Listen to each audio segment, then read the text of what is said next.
souhaite un bon suivi de cette communication qui porte sur les prévisions saisonnières tout au long, n'est-ce pas, du mois de mars, telles que apprêtées par nos services. Vous savez qu'en début de saison, au mois de mars, il y a plusieurs interrogations. On aimerait bien savoir quel temps est attendu, quel phénomène météorologique ou climatologique est attendu, et quels seront les impacts sur le plan, n'est-ce pas, de la santé et d'autres domaines. Les agriculteurs aimeraient savoir si c'est le moment, n'est-ce pas, de mettre les semis en terre. Toutes ces questions, n'est-ce pas, seront abordées par nos experts. Le premier, c'est monsieur le chef des services de la climatologie et de la banque des données, monsieur Bonquion Emmanuel. Bienvenue, monsieur. Merci, monsieur le directeur. Alors, dites-nous, au niveau de votre service, quel est ce qui est attendu tout au long du mois de mars? Merci beaucoup pour la question.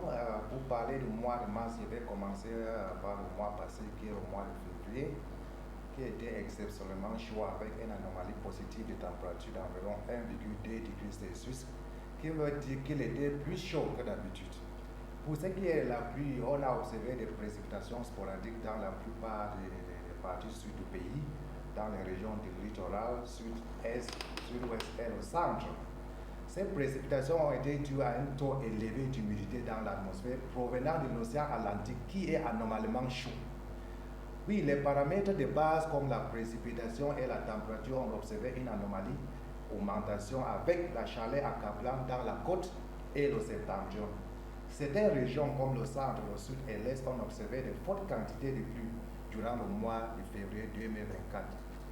Pour ce qui est des perspectives et tenant compte des dynamiques atmosphériques, le mois de mars va être plus chaud dans la côte et dans les régions du nord et de l'extrême nord.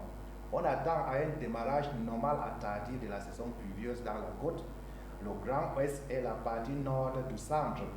Les pluies seront accompagnées par des vents violents avec risque de dégâts énormes pour des infrastructures électriques et les habitations dans les régions du centre, de l'est, du sud, du littoral et du sud-ouest. Le démarrage sera suivi par des pauses sèches avec risque de perte de semences par les agriculteurs. Merci. Voilà. Merci pour ce partage d'informations. Madame Ndouga Anna Diana, vous êtes ingénieure des travaux de la météorologie et cadre au service de la prévention des catastrophes d'origine météorologique à la direction de la météorologie nationale. Le service de la climatologie annonce qu'effectivement il y aura un temps particulièrement orageux durant le mois de mars.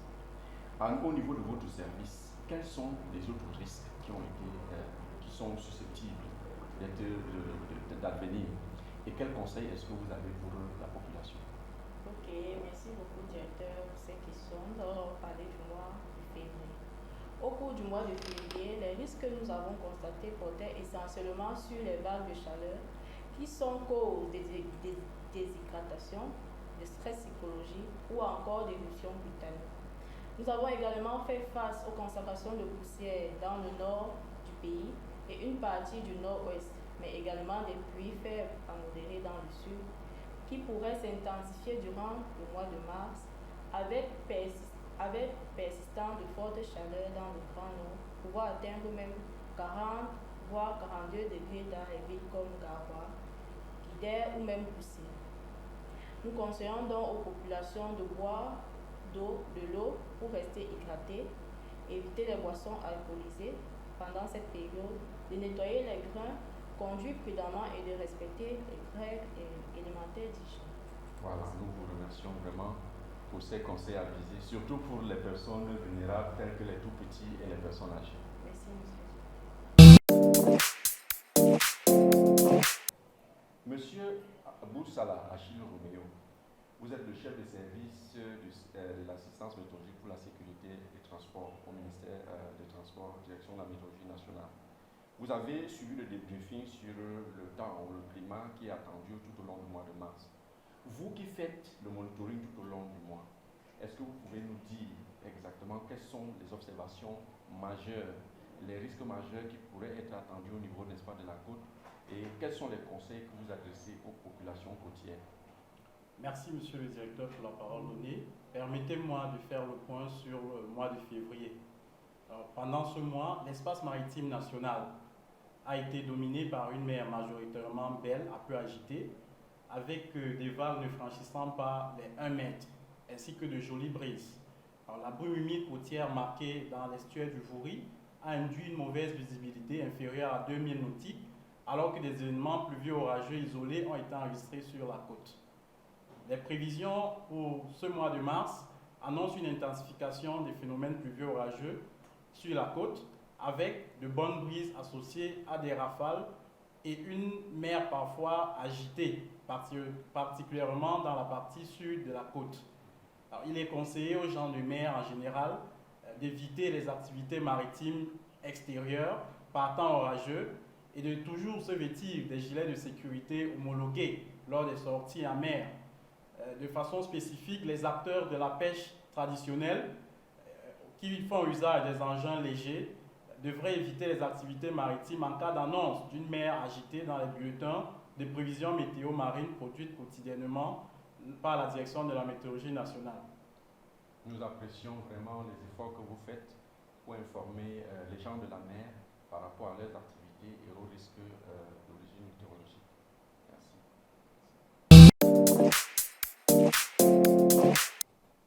Monsieur Kwamze Evrat, vous êtes ingénieur des travaux de la météorologie en service au sein de l'agrométéorologie et de l'environnement atmosphérique. Tout au long du mois de février 2024, vous avez eu des retours du terrain, que ce soit en agriculture ou bien pour l'élevage. Est-ce que vous pouvez nous dire exactement quelle est la situation et quels sont les conseils que vous donnez aux différents acteurs de ce secteur? Merci, directeur, de m'avoir passé la parole. Permettez-moi tout de même de présenter la situation du mois de février et de faire des perspectives pour le mois de mars. Le mois de février 2024 a été marqué sur le plan agricole par la préparation des champs, caractérisés par le défrichage et le pluie dans les régions du Grand Sud. Cependant, les pluies enregistrées ces jours ont perturbé le brûlis dans ces régions. Par ailleurs, sur le plan pastoral, en agriculture plus particulièrement, la quasi-totalité du territoire a connu des conditions très défavorables pour le confort des volailles, caractérisées par une détresse respiratoire et une diminution de l'ingéré. L'installation effective des pluies tout au long du mois de mars permettra l'humidification du sol, favorisant ainsi le développement des semis, des cultures dans les régions du Grand Sud. Aussi, les pluies continues freineront l'évolution des activités agricoles. Également, sur le plan pastoral, les occurrences d'inondations entraîneront les pertes des animaux dans le Grand Sud du pays et le stress thermique dominera les régions du Grand Nord avec une baisse de la production laitière. Nous conseillerons aux agriculteurs de se rassurer de l'installation effective des pluies qui est prévue à partir du 7 mars 2024 dans les parties des régions du sud-ouest, du littoral, du sud et de l'est. De même, les agriculteurs sont invités à consulter les calendriers des dates des semis produits par la direction de la météorologie nationale afin de prendre une meilleure décision. Maintenant, sur le volet pastoral, les éleveurs doivent s'assurer que les abris pour bétail sont adéquats pour les protéger des intempéries. Aussi, prendre des mesures pour prévenir les maladies qui peuvent survenir pendant cette période de pluie. Merci beaucoup pour ces informations qui vont certainement réjouir nos acteurs de ce secteur de l'agriculture. Et surtout, ça nous a donné l'occasion de constater la différence entre les pluies précoces que nous avons connues tout au long du mois de février et l'installation effective de cette pluie-là qui est spécifique, n'est-ce pas, pour les spéculations que les uns et les autres connaissent, n'est-ce pas, dans les régions où les pluies vont se réaliser. Et nous avons aussi apprécié les extrêmes, parce qu'il y aura des extrêmes au niveau de la partie extrême nord du pays, avec le stress hydrique en matière de température. Mais dans le sud, il faudra faire attention, n'est-ce pas, aux inondations et aux vents violents des orages qui pourraient, n'est-ce pas, avoir des cas difficiles pour les bétails. Merci une fois de plus. Merci, directeur, c'est moi qui vous remercie. Mesdames et messieurs, nous voici parvenus au terme de nos échanges et des éclairages de nos experts qui nous ont permis de comprendre la situation climatologiques au niveau de notre pays.